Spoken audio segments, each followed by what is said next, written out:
Hello and welcome to the weekly Antelope Node Operators Roundtable call.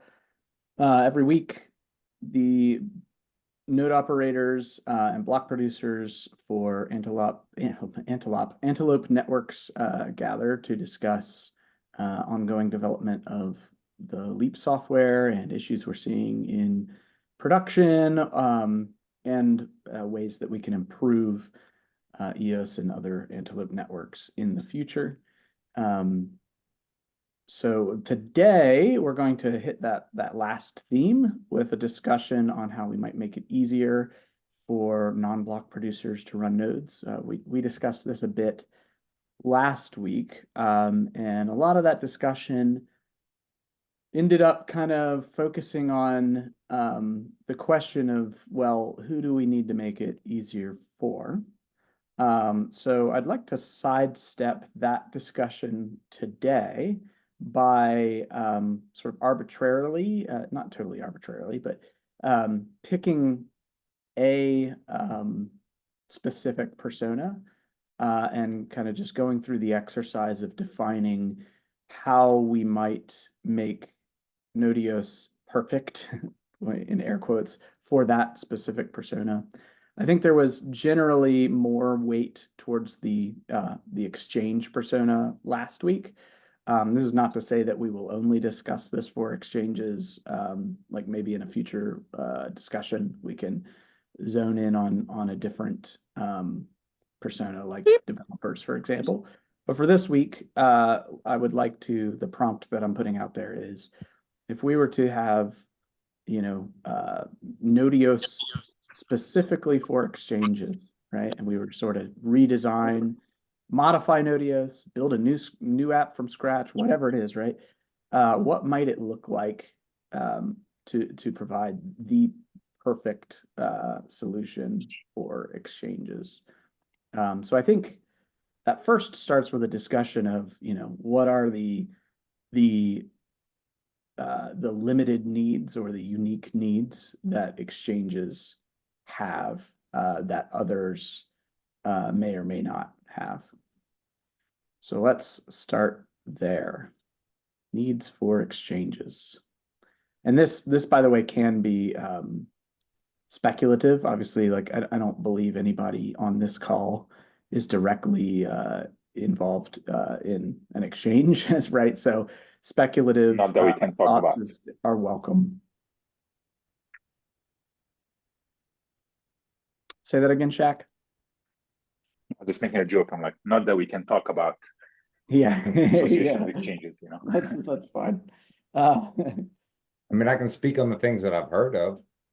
Absolutely. Let's go for it. Most of the exchanges, I believe, tend to have the requirement to run their own nodes, not rely on public infrastructure.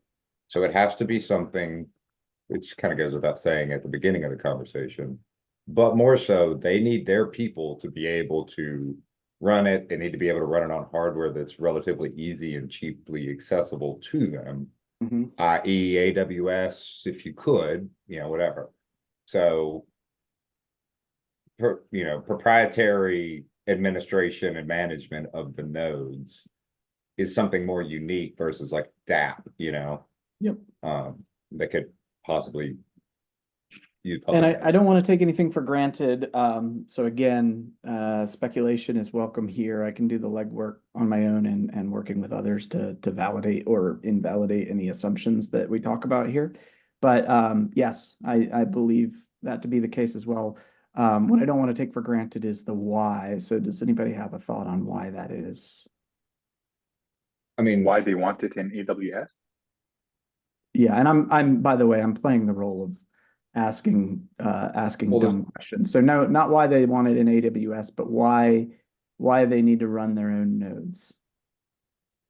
Oh, it doesn't even have to have a logical answer. It's you're in exchange. You're not going to rely on someone else's source of truth. It could just be a philosophical security. answer.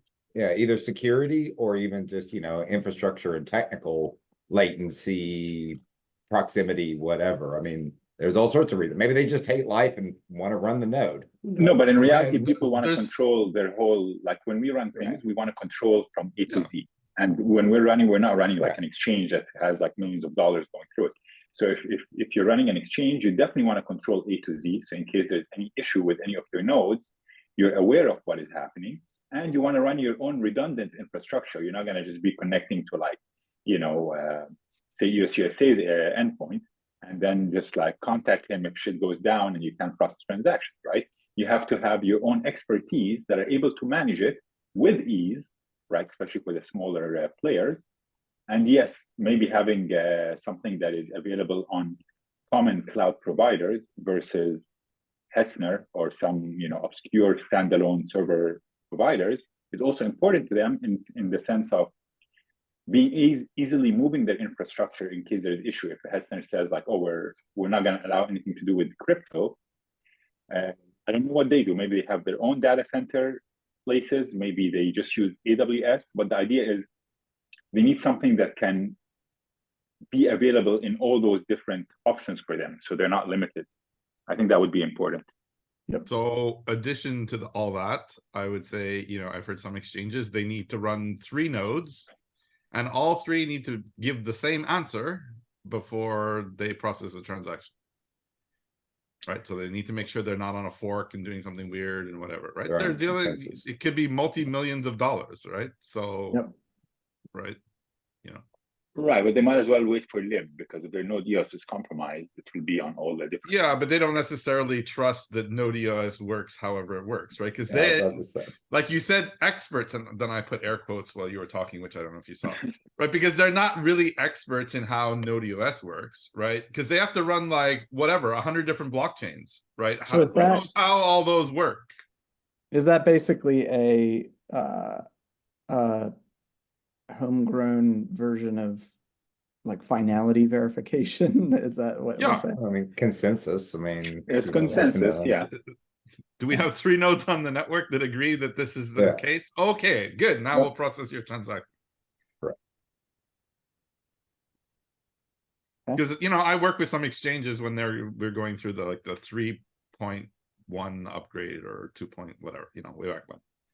Right, when we had to go backwards and then forwards, and anyway, interesting discussions. Do you And I'm know, like, is well, if that you wanna the be only reason, secure, or is that lay also everything serving the together. purpose of redundant infrastructure? Yeah, of course. Yeah, yeah. okay. Cool. That's definitely the main Probably reason. Like even Go ahead. If the 3 nodes are not up, then they're not going to process transactions. They need all 3 running. Yep.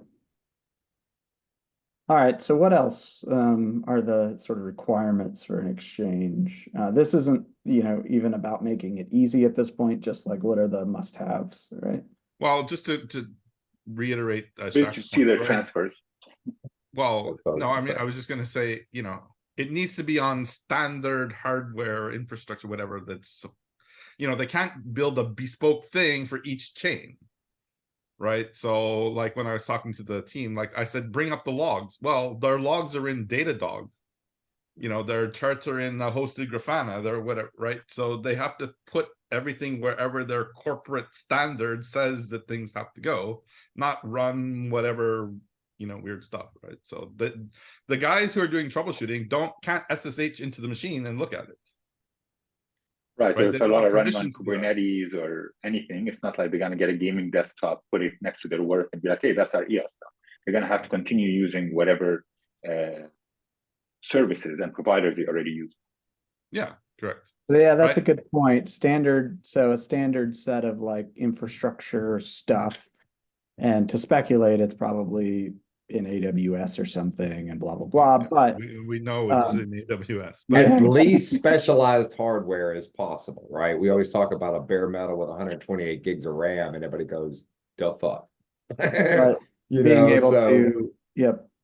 somewhere being in able the to middle get to the bottom there, of what different exchanges it's sort a of $5 digital droplet's never going to make it, right? Probably not, but somewhere in the middle there, that was, part of that. They want to run their own, and then they're kind of hamstrung, or at least just logic says, just go run a $20 a month server. No.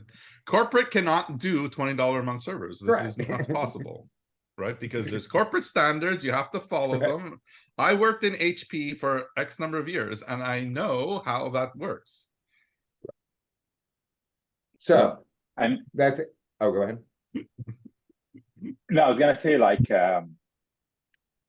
it's important for them also. Like there's a few things. Like one thing that I know you're discussing more like what is the state versus the solution, but if a lot of them are not running producers, a lot of them are not front-facing APIs, like they're the exchange's infrastructure. Really, a config with OC enabled for everything, and you need to kind of find a config that will work for these people. That is the minimum amount that doesn't require a dedicated server, basically something that could run on Kubernetes, something that could run on AWS or whatever else they provide or whatever else they use, versus 128 gig RAM. 128 gig RAM automatically means you're fucked. You can't get like most servers. Forget droplets, forget shared, forget everything. Yep. One thing, and I was going to say expansion on that is, and I think 3.0 really brought it to light because they finally killed V1 history was, and Shaq started dabbling on it, is they need the ability to watch their deposits, right? I mean, that's ultimately what they're doing. And Node OS doesn't have it's great about current state. It is shit when it comes to what happened half a second ago. It's a whole different ballgame, to reconstruct backwards. And so they would listen to the action. Well, then we ripped that away from them and said, oh no, you got to run some open source third-party layer 2 solution to get history. Nah, now we aren't. And so the problem is these other history solutions, the ones that are more, say built in or not very custom changes to it, you have to keep the whole entire history of the chain in most cases, or at least manage your own strategy for clearing that up. History, at least V1 allowed you to filter that out and have, like, for their case, it was, I think, really easy. Well, so filter speaking it out, but that's not as much. I mean, the biggest problem what we saw was their refusal to run another layer 2 stack, because it ain't just a service, it's a stack. yeah. And yes, it's heavy and you can actually, filter it. But what fundamentally is the issue is those exchanges that are like, these are the rules that I'm playing by. Hell to the nah, I can't spin up some 30 terabyte history solution or even 500 gigs if it's trimmed. It So needs to let's- be a native level solution. Go ahead. on the I want to disambiguate a couple things here. So it seems like there's we're talking about history, so we're talking about reads, right? And then with reads, The we way can exchanges can see what they need to see is fundamentally the Right. story. Does that make sense? Yeah. Mhm. But we can split that further into reading, like, current state versus historical state. And I'm curious about like what the requirement No, it's is like. historical state that they need for most exchanges. Most Correct. exchanges just Current need to see state's the easy. deposits. And basically, at the end of the day, what an exchange would really like, if I was an exchange and I'm running this and I have like another 100 cryptos I'm running, what I want is like everybody else. I want one binary that I run that is easy to manage. So one binary, self-containing everything, kind of like how Node EOS in a way is, with built-in plugins, like say V1 history style, that I just run and I communicate with it using my own tools that communicate through HTTP or whatever it is to extract or monitor whatever it is that I want. That's, I assume, how they do it for all the other things. So if you can simplify the whole history solution, where it's literally just like V1 history, monitor only this contract, store only transactions that interact with this account or incoming funds to this account, and have that available through an API, not through ship, where it's like you need to go figure out this whole deciphering of the communication of the WebSocket and how ABIs come. No, just something very simple like V1 history, I think would be perfect for most. So I'm still trying to get to the bottom of what they actually need from history, right? Like, for example, fundamentally, I think I can answer that. What you're asking is what are they really looking for? I mean, obviously they could be anything, but 99% they have to go back in time and see all of the deposits that hit their account.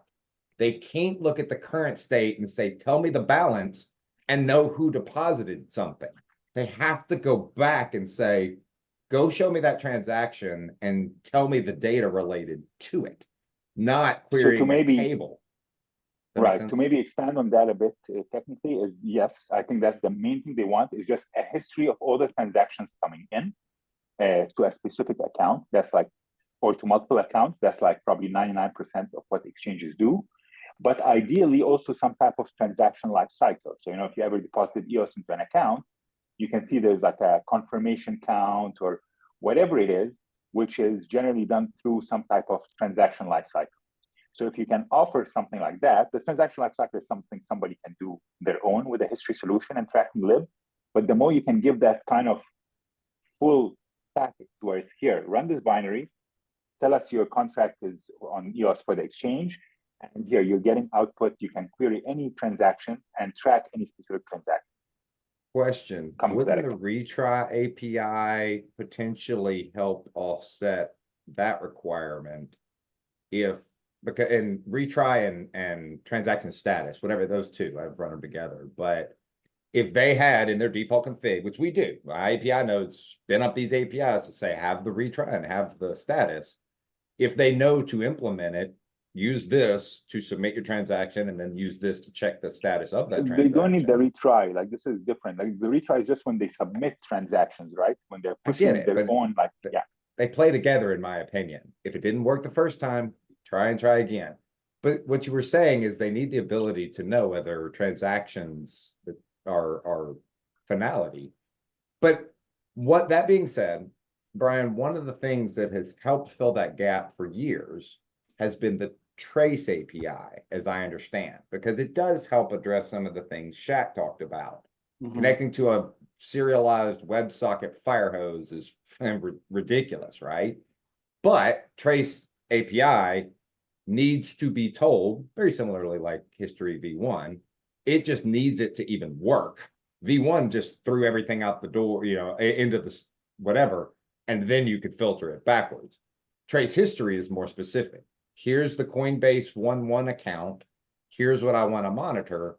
And it's just kind of deserializing and I think spitting it out as like JSON. I mean, it's not an API, it's not as queryable, but it was, I think, and I don't know, Kevin probably wrote it, or one of the other gurus there, that it was a native plug-in, relatively easy to configure contract and maybe a few parameters, and then a source of here's the data getting spit out.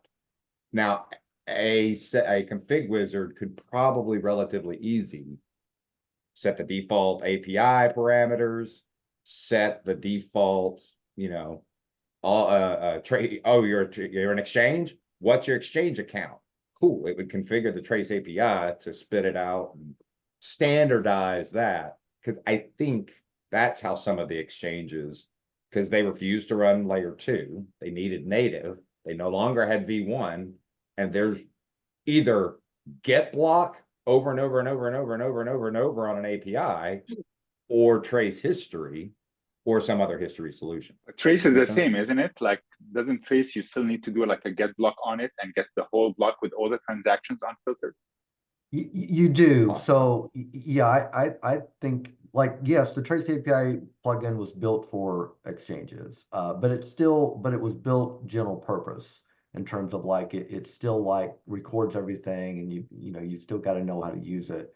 I would argue, like, if you're building something just for an exchange, like you would want to be able to, like, what's being talked about here, be able to filter out only what you're interested in. Right now, it stores everything, right? You need V1. And it gives you, it gives you everything. And I would even argue, like, even what we have, like, you also want clear documentation of, like, okay, you're interested in transfers to an account. Well, you need very good understanding of what to look at and what to ignore, right? There are certain transactions that look like transfers that you shouldn't process, because They're on contract or asset. Yeah. Yeah, they're not what you think they are. right? It's maybe a different token contract, or it's it's something else, or or it's not just a high level action, it's an inline action. Yeah, you need to pay attention to those inline actions if they're to your account. Like, we need clear documentation on how to do that, or like a better interface that just says, hey, I'm an exchange, I want to know about all token transfers to and from this account, and that's all I want. Just get me that, and only that. Yeah, And to obviously that the matter, advantages obviously will be so light compared to everything that is out there in Mhm. terms of history. Right, use history, it's what I tell people in the blockchain world. Blockchain is absolutely awesome for verifying data right now. It is miserable for using the data because it's like your checkbook. You know how much you have in the bank right now, but to go back and analyze your last 10 checks for Walmart takes some effort. It's the same problem on Yeah. blockchain. It's So not a that's I wanna- database. I do want to better understand that still, so I just keep asking the dumb questions here. Oh. Why do we think that is important? Like, why do they need to know the history of deposits and not just that a specific transaction has finalized and Because first, you don't know that. How do you know the transaction numbers first if you don't have a history solution, the transaction IDs? So you can't just query a certain transaction, and even for that you need a history. So like with the state data, you never know any of this information. You don't know anything about the transactions. You just have the final Yep. entry of the state update. So that's why you need the history. You just, because say like I'm depositing now to say Binance or OKX or whatever it is. They're gonna give me their EOS account. They're gonna give me the memo to put, right? So basically, as the exchange is now waiting for a transfer coming to that account from any account that has this specific memo, and then they'll do their association in their backend. But to get the memo, you can never get the memo from the state, right? You're gonna need this history solution that is aggregating these transactions, even though if it might be, automatically trimming or something. But the idea is you need all that output, and you need it saved in, or at least accessible, like saved in a database and accessible historically, because then if their own server that is handling this association goes down or has a hiccup, it needs to be able to have some type of cursor or pointer to be like, oh, okay, one of my nodes went down, now the node is back up, we can resync from this point. Yeah, So you okay. need So the they're history running, and they're using the blockchain as an event source for like an event-based architecture, basically, is what we're saying here. Okay. it's the only way, because all exchanges I've used always show you the transaction as soon as, or more or less when it appears on the blockchain, but not when it's finalized. And then they show you how many, what's left for it to finalize. So obviously they're tracking it one way or another. Yep. I do wonder, again, thinking about like if we were doing something specifically for exchanges, like could the software provide what they need right out of the box so they're not even having to Yes, with process V1 history. It used to. It was just deprecated on release.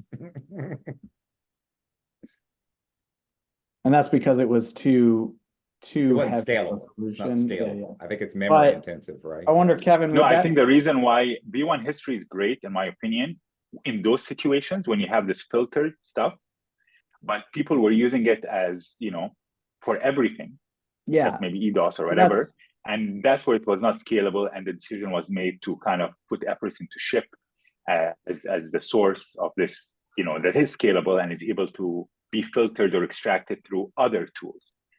But now we lost that original purpose that people didn't use it for, or people used it for, but then wanted to use it for everything, right? To run the whole chain history on it. And that didn't scale well. Well, and you went from an integrated REST API, while it may have been a little complex, it at least was there to query, to, a WebSocket that is serialized. And, And you need to learn it. Like the first message you're going to get is the ABI, and then you need to store that. And nobody's going to, like most people who are not in the ecosystem, will never, ever try to understand SHIP, in my opinion. Or rely on a third part. While Stan is an awesome provider of all, that's what Stan really has spent years building is all those Right. little pieces that's kind of bolted in and said, all right, Sweden just released Thanos or something like that. That's the same type of, all right, latch on and do all the hard work and then just spit out what you were looking But the for in original the issue here first is Chip is place. storing all the data, so it's not scalable in the first place Correct. in that sense Correct. for their use case. I think here it's very clear that the main things they want is, at least for what I've seen from a user of these exchanges, is definitely they want to track the accounts, the transactions only related to their account, and have a history of it, and not be bogged down with the 99.9999% of other data to be stored on their machines or that they have to manage it. And when we say their account, like we literally mean they don't care about transfers and whatnot, like in the large, they only care about. It may be one account, it may be multiple accounts, it may be Right, in most exchanges I've transactions, it may seen- be some that need to be ignored. So there are some nuances to it and So- obviously variations. If I've we used were a few gonna exchanges do with like a EOS. They all Fermi, use one account. They all use one account. Like I've had multiple accounts in exchanges. It Yep. was always given the same account. So like, Binance, Cleos, or whatever it was called. It's always that account. They only care about that. That's their one account on EOS that they want to track. And any transfer to it, they want to see the memo if it matches any of their generated memos when you, They typically when you have went to their one deposit account, page. one main account.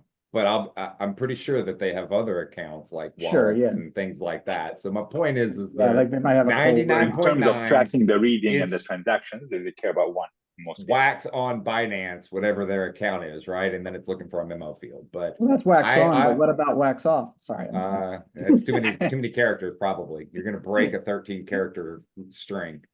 It's very similar. Blockchain is very similar like your bank, your app. You open it up, you see how much balance you have, but you don't really know how you got there without going to the ledger, and So- that's what's missing natively from Node OS now. I'm gonna put Kevin on the spot. He's gonna think he's in a FANG job interview or something. So if we were Looks gonna like try he's to do in motion. like a Fermi estimate, like order of magnitude estimate on how much data the largest exchange, all like history of all transfers and balances, like how much data might we be talking about there? Does that question make sense? Almost nothing. Like gigs. Yeah, I mean, a few gigabytes and not a large Max. number. It's tiny. Part of the problem is the way the blockchain and nodes work, you still got to deal with the 999,000 AW game transactions to then get down and be like, oh, there's Ross's deposit transaction. No, you don't that he need to. sent. You need to if it's shipped. You don't need to if it's V1 history, right? Because the node EOS already processes all that on a regular Well, basis. the node's going to get it because it's just staying in sync with the chain. You then need a way to kind of be able to filter it down. But yes, you are correct that they don't care about it. But that's the starting point is, all right, here's the monstrosity of all the transactions, deal with It's it. not And even that V1 they don't history- care about it. They don't want it. It just makes their job much harder, right? Okay, semantics, but you get the point of that there's no way to trim it down. Yep. All right. So trying to Sounds like refocus. V1 is making a comeback. Well, I mean, a specifically scoped one might be a solution, right? Like, but there's likely others. But okay, I just want to reiterate what we've discussed so far, right? So they need to run their own node. They likely need to run multiple nodes. They need it to run on like whatever their standard infrastructure pattern is, right? And they need history of all transfers and balances for, specific accounts, right? And they need the finality status of transactions.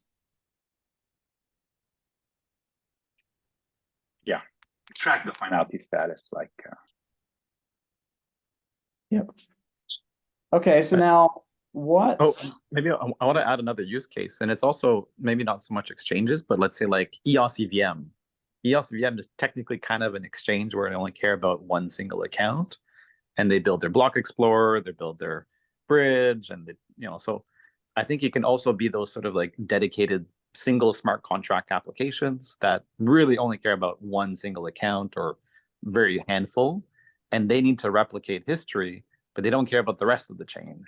So, single purpose applications, single purpose, let's call it, the next EOS EVM that deploys on a single contract, those Yep. would also have that same use case as, the typical exchange, because then Yep. you can trim down all the fat and then only focus on what you care about. It would make syncing your app much, much, much smoother. So I think it's a good Absolutely, point. Dave. I'm gonna Helps propose everybody, that we as long as it Yeah. supports multiple accounts. Yeah, I'm going to propose that we temporarily ignore that, and just to keep it really focused. But I agree that as a future step, once we've kind of honed in on like the perfect thing for exchanges, it would make sense to circle back to, is there any way that we can generalize this for more use cases without harming it for exchanges? You get what I'm saying? yeah. Um, Yeah, I think for sure the primary candidate is the exchanges, but I think the other ones just get it for free. So I think the requirements, I would say they're the exact same. Yep. Okay, so then now that we've talked about what they need, the next question in my mind is, what are the things that they currently have to do that are like completely irrelevant to those use cases, but like they just, because of the way it's built, they're forced to do it. They have to run a heavy history solution that Mhm. is not well documented, that there's different types, that some of them have breaking potential updates. And they have to make sure that they always update their node with that history solution tools that will need to be updated in sync, and then they're down for some time, or now need to maintain another big infrastructure for that whole backup transition phase. And because when you deal with large history, that problem just carries forward in so many ways across your whole operation. Right, so at the root, there's heavy history solution, but it causes downstream problems of like painful upgrades and stuff like that, as well. Is that what I'm hearing? Yeah. I would go back to, what we kind of started about the whole conversation is launching, and compared to launching a get node, you download the binary, you launch it with a few flags, and it just poof does its thing, right? Standard config parameters, quote unquote, as well as peer list, as well as potentially snapshot loading. There's a lot of rabbit holes, but when you say, hey, I need you to go launch a node because you're doing an upgrade, that's night and day from Geth, because Yep. it's a different piece of software. But peer list, configurations related to that's a big difference that they look at and go, this is too much Yep. effort. And right, and these are two things. Like there's a part that will encourage new people to run it. So a smaller exchange might be like, okay, this is actually very easy now, so I'll add it to my roster. But I think the more pressing one is to make sure existing exchanges don't drop, because like the smaller exchanges that might not get volume. So the concentration on those will be more worrying about like the updating of the node automatically for breaking changes every year potentially, or like hard forks, and having that seamless. Because if we want to retain those people, they've already done the configs, they've done a lot of this. Like obviously it will help to automate that, and we should. But the big priority is the maintenance to keep it running versus getting new exchanges. Agreed. Coming back to Denise's point, but from a different angle, I want to verify this. So is it true that these nodes that they're running, they would be executing, every transaction and every block today, right? They're not just accepting things as they come in. They're actually executing in WASM. Is that correct? To calculate the state for everything?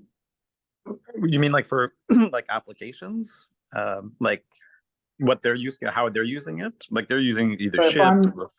if I'm an exchange and I'm running a Node.js instance, and I'm peered to, a few BPs, for instance, I don't know, right?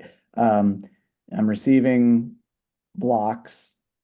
I'm not just, obviously the blocks don't contain state. So obviously they are then running the WASM stuff, the smart contracts and whatnot to actually compute the state for themselves.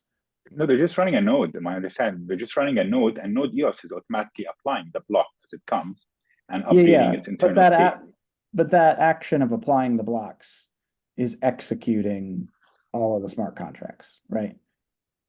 Okay, so it's where I'm replaying. going with this is even that is largely irrelevant other than for the data that they care about. Like if it were possible to only be executing for transfers related to the accounts that they care about, they would be saving on a lot of CPU and whatnot. They could just discard the majority of I transactions. would think internally Node EOS needs to validate that stuff unless you put like trust, and then it's like, what's the point of running your own node?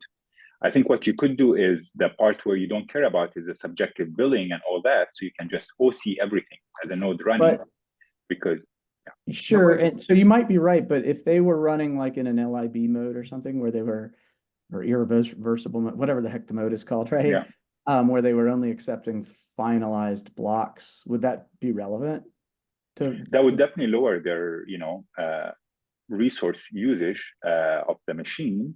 But from my experience, most of them, because they're used to dealing with blockchains that the wait time is not as short as EOS, so their mechanism in exchanges is usually they will show you 0 out of, in the case of EOS, 1 confirmation, or 0 out of 12 in Ethereum, or 0 out, so they're also tracking. So they're actually, to be able to get that information, currently exchanges are not just waiting for lib.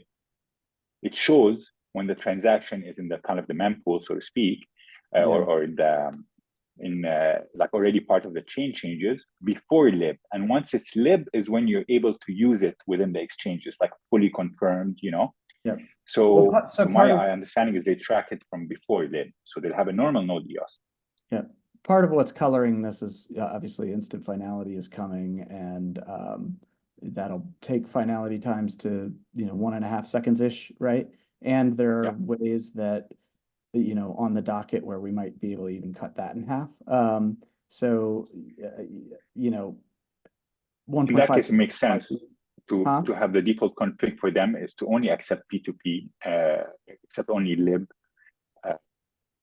That would make much more sense for a lot of people, actually, not just exchanges. Yeah, I think the usefulness of running in irreversible mode once we get instant finality enabled is going to be a lot greater. Like I think almost everybody at that point would just run in irreversible mode.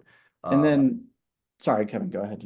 Yeah, and then one of the things that we probably want to also do that we've talked about is allow speculative execution of transactions in irreversible mode. We don't currently allow that because the state's so different, right? But can you dumb that down for me when you say speculative execution of transactions in irreversible mode? Right now, one of the things that you lose if you run a node in irreversible mode is it can't process transactions. Read on. Yeah. So like it can't be an API node, and it can't be a P2P relay node. It can only be a sink for data. Because it didn't make sense without instant finality. Right, but we can change that. Really behind. Yeah, we can change that, and there's no reason not to. We just need to change it to be something more heuristic, like, okay, how far behind, and I pick some number and say, well, if I'm farther than that, then I'll temporarily not allow transactions or something along those lines. This will allow everybody to run lib, or most people. Yeah. Now, one thing that we could do, but like running in irreversible mode still doesn't like relieve a lot of overhead on the node. Matter of fact, I'm not sure that it actually relieves any at all. Yes, you don't do any fork switches. You don't do any fork switches, but that's a minor performance improvement. And once instant finality is deployed, forks, even micro forks, are pretty much going to be a thing of the past, because we have finality is so quick, and so the way it's going to work, it's a beautiful thing. Anyway, what we could do is something I think that you were maybe talking about. You're talking about only executing WASM for contracts that we're interested in. And yeah, there's Exactly. a big CPU benefit there, but even more so would be the state size.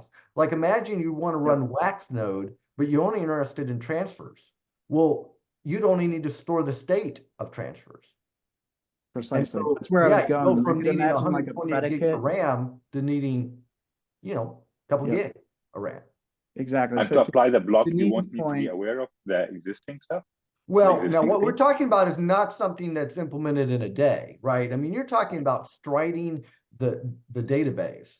And Yeah. what you need to make that happen is you basically have to do light validation of the rest of the data. So the BPs, or the ones that are producing block, would have to augment that data with what you need to then validate do kind of effectively a light validation, if you will. Maybe not quite right term there. But anyway, validate that the state is correct without actually executing the state, but going ahead then go ahead and executing the state for the transactions that you are interested in. That's a huge amount of work.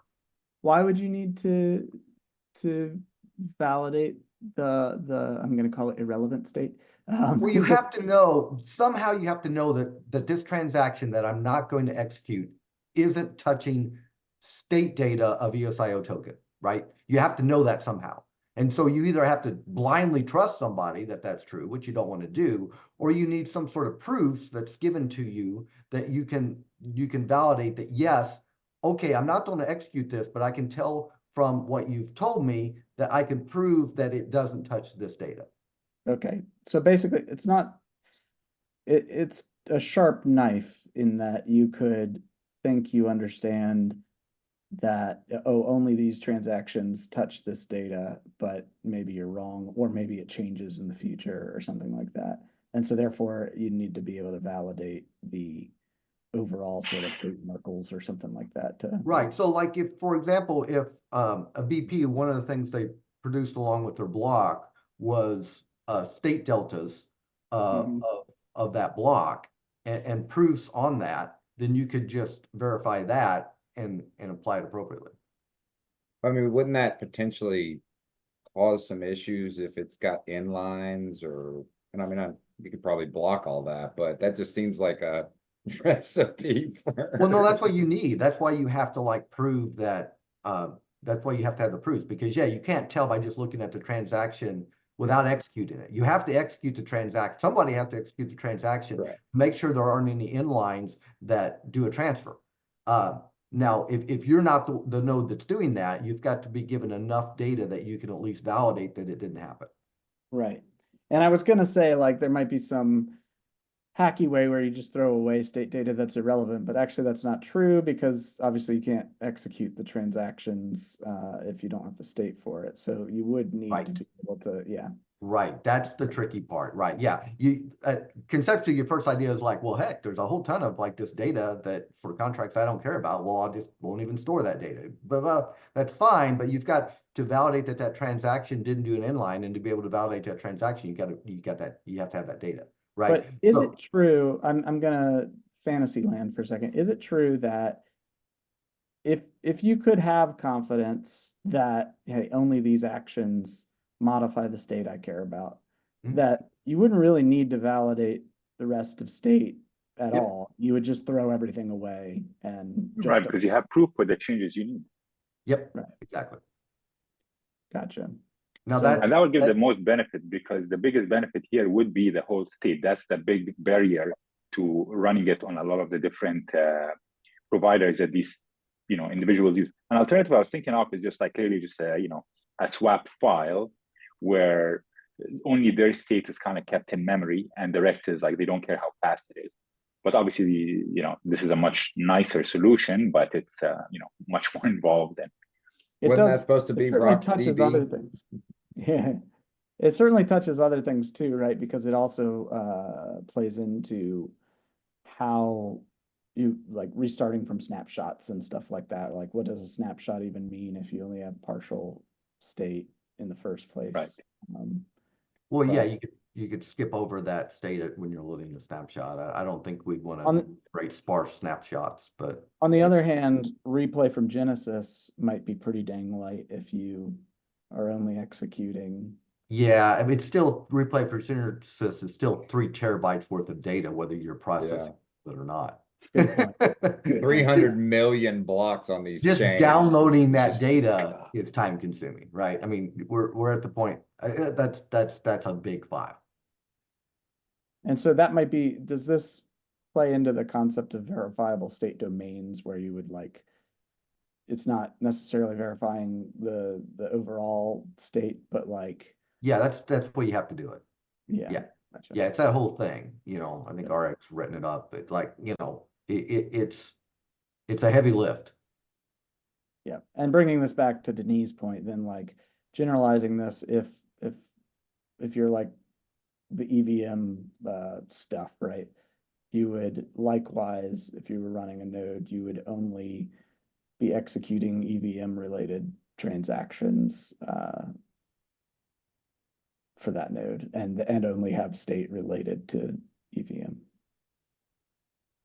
Okay. Yeah, potentially, sure. But Yeah. you'll still need history, right? Because even the state deltas are not going to tell you anything if that memo was the memo that was attached to that transaction, right? So you still need to process these blocks and store in history the transactions, and then still have your state to be able to of your relative account that you want to track. So that doesn't take away from the history, but it reduces the resources to run the node that would run that history. Yeah, and EVM's a bit more complicated because you have all the native bridges and all that kind of stuff. So you need all the state related to any of that corresponding state. It's just a matter of knowing exactly what you need to keep track of there. I mean, not a huge thing, but the huge lift is just doing all that work that we just talked about. I mean, Yeah, but how do you prove that the transaction took place? Like, this is the part that okay, so you can prove the state deltas, but that node running now, how can it verify that this transaction ID coming to this account from that other account with that specific memo is a valid transaction? Yeah, you'd have to do it's kind of like what you do for IBC, right? You do light validation of the Merkle trees and everything, that's hand wavy here, but yeah, you basically do a light validation for the state that you're not validating yourself. So you'd validate directly the state that you care about, or maybe you don't. Maybe the node just does light validation of everything, and you're simply just taking the state deltas and then you're just pulling out the state deltas that you care about. So maybe you don't wind up executing any of the WASM. You're simply just doing, But I'm talking here about in the case of exchanges where exchanges don't even care about the state. They just care about this transaction with this memo. I want to know that it's for real and it's not like a fake transaction. So even with these proofs of the state deltas, that will be enough to prove that this transaction with the memo. Yeah, sure. I mean, you think about how IBC works, right? I mean, IBC, you're proving on another chain that this transaction happened on this other chain, right? So you do that through all these Merkle proofs and that you're given, and you're able to, on a different chain, validate that, yeah, that transaction happened, right? There's a way that works. There's math for how all that works and how IBC works. So an exchange could effectively, if you will, just run a node that's effectively just doing IBC sort of thing, right? It's just validating the proofs that's being given to it for somebody else that's doing all the heavy lifting, all the real work. And so it's just would be in saying, okay, you need all the transactions in that block, a reference block. I'm sorry, go ahead. But you're gonna need to know all the transactions in the block, right? Because you're gonna need to create receipt digests of every receipt in every single transaction of a block that you want to prove a transaction in. Well, the beauty of Merkle trees are that you actually don't, right? You just need the ones that you're interested in, and then the root of the tree, and then you do the proofs to roll that up, and so again, we use it to find the optimum path of the tree to kind of compress the tree. Yep. Yep. And so, yeah, I mean, you effectively, like what an exchange could do is effectively run a node that's just doing nothing but, you know, IBC sort of thing, or that's proving all the transactions that they're interested. And then you don't have to run a full node. Right, and then you're running just a proof node, basically. Yeah, that proof is- node. Yeah. Yeah, okay. Yeah. Yeah, And and therefore you're only executing to calculate state and therefore only storing state for what's actually relevant to you. yeah, Um, you're not storing anything more than like what an IBC contract would store, which is, you know, absolutely nothing. You're not even storing. Now what that maybe doesn't get them that they'd won is some sort of history. Um, yeah, that we may have to think about like how history would work in a system like that. History, I mean, ultimately they only care about history of the transfers anyway, right?